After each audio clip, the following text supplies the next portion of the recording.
14 वर्षांचा भारतीय युवा क्रिकेटर वैभव सूर्यवंशीला राष्ट्रीय बाल पुरस्कार. देशामधल्या लहान मुलांना दिला जाणारा हा सर्वोच्च पुरस्कार आहे. लहान वयामध्ये क्रिकेटमधल्या जबरदस्त योगदानासाठी वैभवला पुरस्कार प्रदान.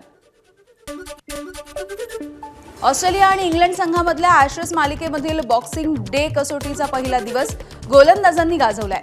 पहिल्याच दिवशी दोन्ही संघाचे डाव संपुष्टात. ऑस्ट्रेलियाला 42 धावांची आघाडी.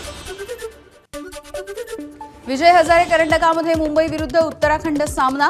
रोहित शर्मा शून्यावरती बाद झाल्यामुळे चाहत्यांची निराशा. मात्र तरी देखील मुंबईचा 51 धावांनी विजय. बीएसएफचे महासंचालक प्रवीण कुमार यांच्याकडून भारत बांगलादेश सीमेला भेट. सुरक्षेचा त्यांनी आढावा घेतला. बांगलादेशामधील हिंसाचार आणि राजकीय अस्थिरतेच्या पार्श्वभूमीवरती प्रवीण कुमार यांची भेट. इंडोनेशियामध्ये उत्तर सुमात्रा भागामध्ये पुराचा कहर कायम आहे. सततच्या पावसामुळे रहिवासी भागामध्ये पाणी शिरलंय. नागरिकांनी छतावरती जाऊन प्राण वाचवले. ग्रीसमधल्या ॲलिमोस भागामध्ये मुसळधार पावसामुळे पुराचं साम्राज्य. रस्त्यांना नद्याचं स्वरूप आलेलं आहे.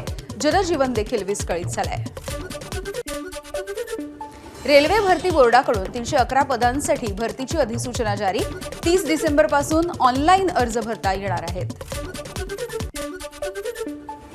पुण्यामध्ये काँग्रेस आणि ठाकरेंच्या शिवसेनेच्या युतीसाठी प्रयत्न सध्या सुरू आहेत आणि मनसेला देखील सोबत घेण्याची शक्यता वर्तवली जाते.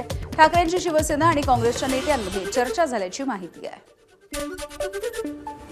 मुंबई महानगरपालिका निवडणुकांच्या अनुषंगानं 29 डिसेंबर ते 5 जानेवारीच्या दरम्यान प्रशिक्षण सत्राचं आयोजन.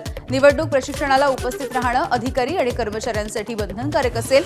गैरहजर राहिल्यास फौजदारी कारवाई केली जाईल. ठाण्यामध्ये उमेदवारांनी गाडीवरील ई चलान भरलं नसेल तर उमेदवारी अर्ज रद्द होण्याची शक्यता आहे. गाड्यांवरचं ई चलन रद्द करण्यासाठी इच्छुक उमेदवारांची धावाधाव. एबीपी माझा, उघडा डोळे बघा नीट.